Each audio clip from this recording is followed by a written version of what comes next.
안녕하세요, 여러분. 이번 유닛에서는 클로저 사용하기에 대해서 살펴보도록 하겠습니다. 자, 클로저가 무엇일까? 클로저는 개념이 조금 어려운 부분입니다. 그래서 우리가 먼저 변수의 사용 범위부터 살펴보도록 하겠습니다. 변수의 사용 범위에 대해서 우리가 살펴볼 건데요. 먼저 x는 10이다 라고 선언을 했습니다. 그리고 또 함수에 대한 선언이죠. 풀하는 함수는 프린트 x다 라는 걸 선언한 겁니다. 그리고 나서 풀하는 함수를 호출을 했어요. 그러면 가가지고 x를 출력하는데 x가 10이니까 화면에 10이 표시가 되겠죠. 그리고 나서 프린트 x 그랬습니다. x를 출력해 주세요 라고 해서 10이 이렇게 표시가 된 거죠. 지금 여기서 살펴보면은 여기서 x를 선언을 하고 함수 내부에서는 그냥 x를 인쇄하겠다라고 했는데 x가 가지고 있는 값 10이 출력이 되었다라는 거죠. 네. 그래서 푸함수에서 함수 바깥에 있는 x의 값을 출력을 했다라는 거고 이 함수 바깥에서 또 x를 출력을 하세요. 그러니까 또 x 값이 이렇게 출력이 되었다라는 거죠. 자, 이렇게 함수를 포함해가지고 스크립트 전체에서 접근할 수 있는 변수를 뭐라고 하느냐? 전역 변수다라고 하고요. 전역 변수에 접근할 수 있는 이런 범위를 뭐라고 하느냐? 전역 범위다라고 합니다. 자, 그림을 통해서 우리가 한 번 더 살펴볼게요. x는 10, 이게 바로 전역 변수가 되는 거죠.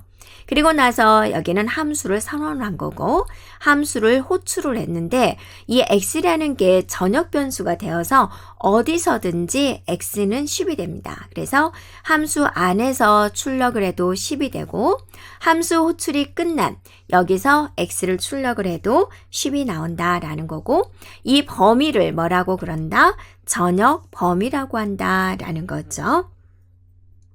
자, 그렇다면 우리가 이제 여기서 이 x라는 것을 함수 안에서 만들면 어떻게 될까라는 겁니다.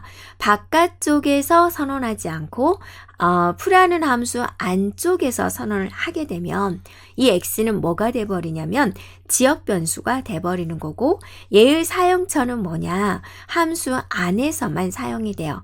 그래서 풀하는 함수를 호출을 해서 가면 x는 10이다 라고 선언을 하고 x를 인쇄해 주세요 라고 해서 10이 표시가 된다라는 거죠. 자, 이제 이 함수 바깥쪽에서 x를 인쇄해 주세요 라고 그랬어요. 그러면 이 바깥쪽에서 x를 찾는 거죠. 아무리 찾아도 x값이 있어요, 없어요? 없어요. 네, 그래서 x값이 없어요 라는 이런 오류 메시지가 표시가 된다라는 거죠. 자, 바깥쪽에서는 x가 정의되지 않았기 때문에 오류가 발생하는 것입니다. x는 어디서 만들어졌어요? 함수 푸 안에서 만들어졌죠. 그래서 이거를 푸의 지역 변수다라고 합니다. 자, 지역 변수들은 그 변수를 만든 함수 안에서만 접근할 수가 있고 함수 바깥에서는 접근할 수 없습니다. 자, 지역 변수를 접근할 수 있는 범위를 뭐라고 하느냐? 바로 지역 범위다라고 합니다. 자, 그림으로 다시 한번 살펴볼까요? 풀하는 함수 안에서 x에 10이다 라고 이제 설정을 한 거죠. 그래서 x를 출력하세요. 그러면 10이 표시가 된다라는 거죠. 함수의 범위는 딱 이 범위예요. 여기가 이제 지역 범위가 되는 거죠. 그리고 함수 바깥쪽에서 x를 인쇄하세요 라고 하면 x가 없잖아요. 지금 바깥쪽에 x는 없죠. 그래서 오류가 발생이 된다라는 겁니다. 자, 정리를 해볼까요? x는 10이다 라는 걸 선언을 하고 함수를 이렇게 선언하면 이게 전역 변수로 되어서 어디서든지 x는 10이다 라는 게 출력이 돼 있죠. Ctrl S 눌러주고 F5 눌러서 결과를 보면 이렇게 된다라는 거죠. 그런데 이 x는 10을 이렇게 바깥쪽에서 선언하지 않고 함수 안에다가 이렇게 쓰면 자, 저장한 다음에 실행을 해볼까요? F5. 그러면 이제 이렇게 여기 프린트 x 이 부분에서는 x를 못 찾는 거죠. 이 x는 이 함수 안에서만 사용이 되기 때문에 오류가 발생이 됩니다. 20이다 라는 거였습니다. 함수 안에서 전역 변수를 변경하면 어떻게 될까요? x는 10이다 라고 선언을 했고, 자, 함수를 선언하는데 이 안에서 x는 20이다 라고 그랬어요. 그러면 여기서 x를 출력하세요 라고 했습니다. 그러면 여기도 x가 있고 여기도 x가 있단 말이에요. 그럼 여기서 x는 과연 어떤 x를 출력을 할까라는 거죠. 자, 여기서 x는 전역 변수인데 이 내부에서 x는 20이다 라고 했죠. 여기서 x는 지역 변수가 됩니다. 그래서 x를 출력하세요 그러면 일단은 자기 영역 안에서 x를 찾아요. 그래서 20이 표시가 되는 것이고요. 그 다음에 이제 여기서 푸함수 호출을 해서 20을 표시를 했고, 바깥쪽에서 함수 영역이 아닌 바깥쪽에서 x를 출력하세요 그러면 얘도 자기 영역에서 x를 찾습니다. 그러면 x가 10이 출력이 되겠죠. 네, 그래서 우리 눈에는 여기도 x 여기도 x 해서 똑같은 x가 아닌가요? 라고 생각할 수가 있는데요. 여기서 x와 여기서 x는 저장되는 기억 장소가 다릅니다. 네, 그래서 별개의 x로 본다라는 겁니다. 그래서 이름은 같지만 실제적으로 내부적으로는 서로 다른 변수로 취급이 됩니다. 그러면 여러분이 이렇게 할 수가 있겠죠.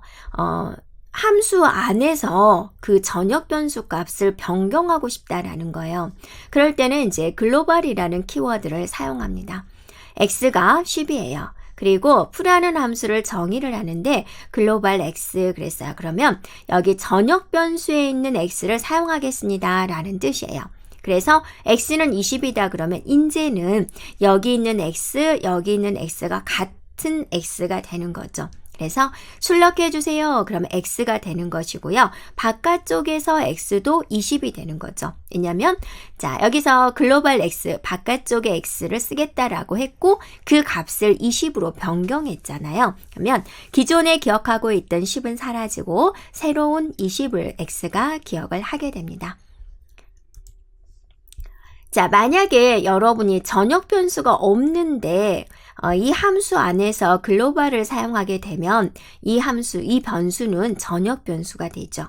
자, 함수를 정의하는데 글로벌 x 그랬습니다. 그러면 이 뜻이 뭐예요? 지금부터 x는 전역 변수로 쓰겠습니다 라는 뜻이 된다라는 거죠. 그래서 x에다 20을 줬고 프린트 x 그러면 여기서는 당연히 20이 표시가 되고, 자, 푸함수가 아닌 바깥쪽에서 x를 출력하세요 라고 하면 x가 지금 전역 변수잖아요. 그래서 어디서나 x는 20이 되는 거죠. 네, 그래서 화면에 20이 표시가 된다라는 겁니다. 자, 여기까지 우리는 변수의 사용 범위에 대해서 살펴보았습니다.